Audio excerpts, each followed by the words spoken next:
Hospital ঢুকার পরে অনেকক্ষণ পরে সিরিয়ালটা আসলো আমার। আমি ডক্টর চেম্বারে ঢুকলাম, ঢুকতেই দেখি মাঝ বয়সী একটা মেয়ে, বয়স আমার থেকে 2-3 বছরে বড় হবে। বিয়ের কথা বলতে পারি না, হলেও হতে পারে। ডক্টর বেগুনি কালারে বোরকা পরে যায়, সাথে গোলাপি কালারের স্কার্ট, মেকআপ নেই।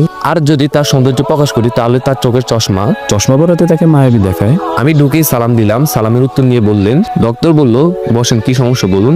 আমি বললাম প্রচন্ড মাথা ব্যথা করে। ডাক্তার বলল কেমন মাথা ব্যথা, মাথা কি প্রচন্ড ব্যথা করে, বমি বমি ভাব আসে? আমি বললাম না, শরীরের তাপমাত্রা ঠিক থাকে, মাথা প্রচন্ড ব্যথা করে। ডাক্তার বলল শরীরের তাপমাত্রা ঠিক থাকে আপনি কি করে জানলেন? আমি ওই সামনে মেসে থাকি, আমার সাথে আমার কয়েকটা ফ্রেন্ডও থাকে, ওরা আমার মাথায় হাত দিয়ে দেখে আমার তাপমাত্রা ঠিক আছে কিনা। ডাক্তার বলল তার মানে আপনি আনম্যারিড? আমি বললাম ডাক্তার বলল কি থেকে আপনার মাথা ব্যথা উঠে? আমি বললাম সে এক লম্বা কাহিনী, আপনার এত কিছু শোনার সময় নেই। ডাক্তার বলল ওকে, সপ্তাহে কি 7 দিনে আপনার মাথা ব্যথা উঠে? আমি বললাম না, 3 দিন উঠে। 3 দিনে শরীরের উপর দিয়ে জ্বর বয়ে যায়, কাজের প্রচন্ড চাপ থাকে, আসরের পর থেকে মাথা ব্যথা শুরু হয়, মাঝে মাঝে মাথা ব্যথা করলে চোখে কিছু দেখি না। প্লিজ ডাক্তার একটা সলিউশন দেন, না হলে মাথা বাড়ি মেরে মাথা ফাটিয়ে ফেলি। ডাক্তার বলল ওকে। ডক্টর একটা প্রেসক্রিপশনের মধ্যে অনেকগুলো ওষুধের নাম লিখলো, লিখে নিজে ফোন দিয়ে ফটো তুললো, তারপর আমাকে বলল, ডক্টর বলল এই ওষুধগুলো খাবেন। আমি বললাম থ্যাঙ্কস ডক্টর। ডক্টর বলল আপনার নাম তো বললেন না। আমি বললাম আমার নাম আলফি। ডাক্তার আমাকে তার কার্ড দিয়ে বলল, ডাক্তার বলল কোনো প্রয়োজন হলে কল দিয়েন। আমি আমার ফোনটা এগিয়ে দিয়ে বললাম নাম্বারটা দেন। ডাক্তার বলল কার্ডে আছে। কার্ডটা হাতে নিয়ে দেখতে পেলাম ডক্টরের নাম আনিকা। আমি বললাম আমার জন্য সুবিধা কেন? ডক্টর বলল আমি হলাম আপনার ডক্টর, আপনি হলেন আমার পেশেন্ট। তো আমি ডাক্তারকে বাইরে দিয়ে চলে আসলাম, বাইরের একটা ফার্মেসি থেকে ওষুধ নিলাম, বাসায় এসে শুয়ে রইলাম। কিছুক্ষণ পরে কোচিং আছে আমার। তো আপনাদেরকে আমি পরিচয় দিই, আমি হলাম আলফি, পরিবারের বড় ছেলে যা আমার জন্য কালো হয়ে দাঁড়িয়েছে। আমার আরো ছোট 2 বোন আছে, 2 বোনের নাম সামিয়া এবং সুবর্ণা। তাদের বিয়ের বয়স চলে আসতেছে, তাদেরকে বিয়ে দিতে হবে। যেহেতু বড় ছেলে আমি, দায়িত্বও বেশি। আমার বাবার ছোট একটা জুতার দোকান আছে। আমরা ফ্যামিলিতে 7 জন। আমার দাদা দাদি দুজনই অচল, আবার বোনেদের পড়াশোনার খরচ, তাই আমি উপার্জন করার জন্য চাকরি খুঁজতেছি। সেটা হলো আমার মেধা দিয়ে 2 জনকে কোচিং করাই, আবার 2 জনে প্রাইভেট পড়ে, আবার ভার্সিটি থেকে ক্লাস করি। কোচিং সপ্তাহে 3 দিন, এই 3 দিনে আমার উপর দিয়ে জ্বর বয়ে যায়। রাতের বেলায় শুরু হয় মাথা ব্যথা। বাপের একমাত্র ছেলে, ভাবছিলাম সুখে থাকবো, সেখানে আমার উপর সব দায়িত্ব উঠে পড়লো। 2টা কোচিং, তারপরে আমার ক্লাস আবার 5-এর। এই 3 দিনে আমার মাথা প্রচন্ড ব্যথা করে। আস্তে আস্তে মাথার ব্যথা বাড়তে থাকে, তাই ডাক্তারের পরামর্শ নিলাম।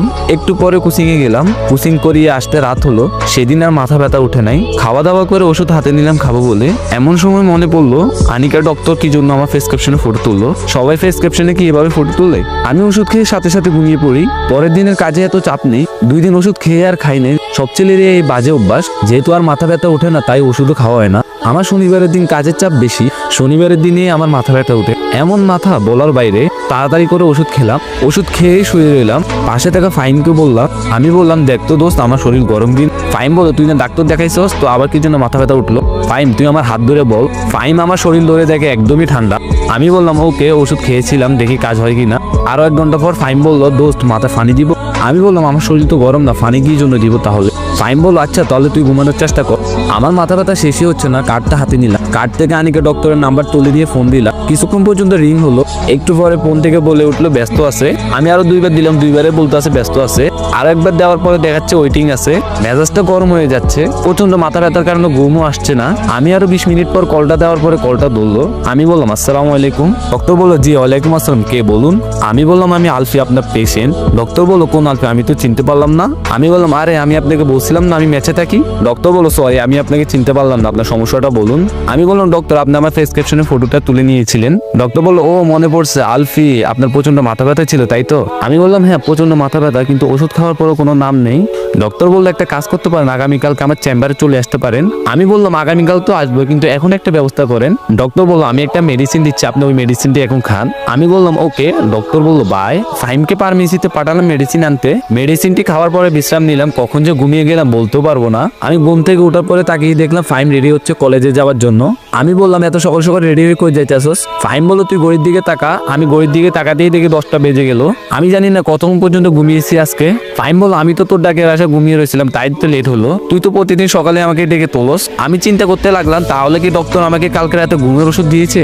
যাই হোক এখন অনেক ভালো লাগতেছে, কিন্তু আমার মাথায় একটা জিনিস ঘুরপাক খাচ্ছে। ডক্টর কি জন্য আমার প্রেসক্রিপশনের ফটোটা তুললো? আর ছবি তোলার কথা শুনে কি জন্য ডক্টর আমাকে চিনে ফেললো এবং কি আমাকে কি সমস্যা ওটাও বলে দিল।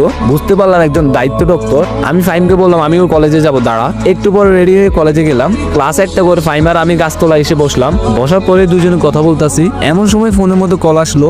বাড়ি থেকে আম্মু কল দিয়েছে। আম্মু বললো কেমন আছিস বাবা? আমি বললাম হ্যাঁ আলহামদুলিল্লাহ ভালো, তুমি কেমন আছো আম্মু? আর আব্বুর শরীর কেমন আছে? আম্মু বললো শোন না, সামিয়াকে দেখতে আসছিল, তাদের পছন্দ হয়েছে। আমি বললাম ছেলে কি করে? আম্মু বললো ছেলে ব্যবসা করে। আমি বললাম তো ছেলে দেখতে কেমন? আম্মু বললো দেখতে অনেক সুন্দর, কিন্তু 5 লাখ টাকা যৌতুক চাইতেছে। আমি বললাম কি এত টাকা যৌতুক? তারা কি সরাসরি বলছে এই কথা? আম্মু বললো না, তারা এমন ভাবে বলছে যেটাকে যৌতুক বলে। আমি বললাম হ্যাঁ, তো এখন তোমরা কি চিন্তা করতেছো? আম্মু বললো আমরা তো তার দিকে তাকিয়ে আছি। আমি বললাম আম্মু তুমি রাতের দিকে কল দিও। আম্মু বললো আচ্ছা। আমি কল কেটে দিলাম। ফাইমের কাছে এসে বললাম, আমাকে চিন্তিত দেখে ফাইম বললো কি রে দোস্ত, তোকে এত চিন্তিত দেখাচ্ছে কেন? আমি বললাম সামিয়াকে দেখতে আসছে, 5 লাখ টাকা যৌতুক চাইতেছে। ফাইম বললো কস কি মামা? আমি বললাম মামা। ফাইম বললো আরে দোস্ত টেনশন নিস না, সব ঠিক হয়ে যাবে। আমি ফাইমকে বললাম বাসায় যাবি, আমার একটা প্রাইভেট আছে। ফাইম বললো না, আমি একটু লাইব্রেরিতে যাব। আমি বললাম ওকে তাহলে আমি যাই। আমি উঠে বাসার উদ্দেশ্যে রওনা দিলাম। আর মনে মনে ভাবি কি যে করি, 5 লাখ টাকা যৌতুক। সন্ধ্যাবেলা মার কাছে যে কি বলবো, আমার কাছে তো এত টাকা নেই।